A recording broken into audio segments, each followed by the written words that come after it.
Hello guys, kanina nag-research ako about the history of car horns or busina. Nandun na pala siya nung 1900s pa lang.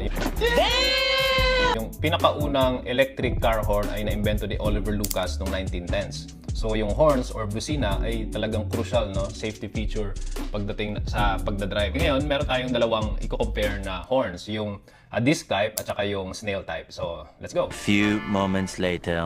Okay, first up, we have the snail type horn. So, ang design nito, of course, makikita nyo naman snail shape. Ang tawag nga ng iba dito is yung Gary horn. Kasi nga, kung nanonood ka ng SpongeBob, alam nyo na yan, di ba? So, ang sound dito is more on the bassy side, no? Kung mahilig kayo mag-drive sa highway at gusto nyong marinig, no, malayo pa lang kayo. So, the best to for that. So, maririnig talaga siya from a distance. So, great to for highway use.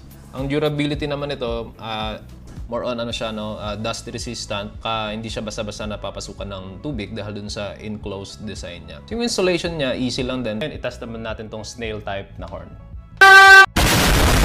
Stop it. Get some help. Ang lakas, di ba?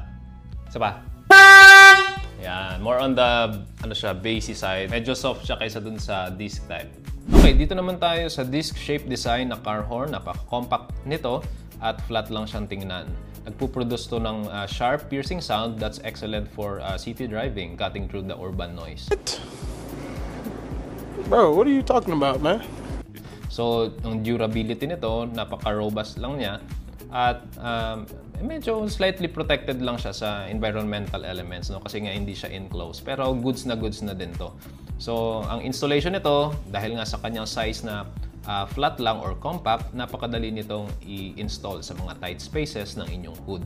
Ngayon, i-test natin yung disc type na horn. So, ganun ka siya kalakas. No, more on the treble side. So, let's wrap it up, guys. Kung gusto nyo marinig sa highway, malayo pa lang kayo, di ba? Yung busina nyo, naririnig na. Ito yung perfect para sa inyo.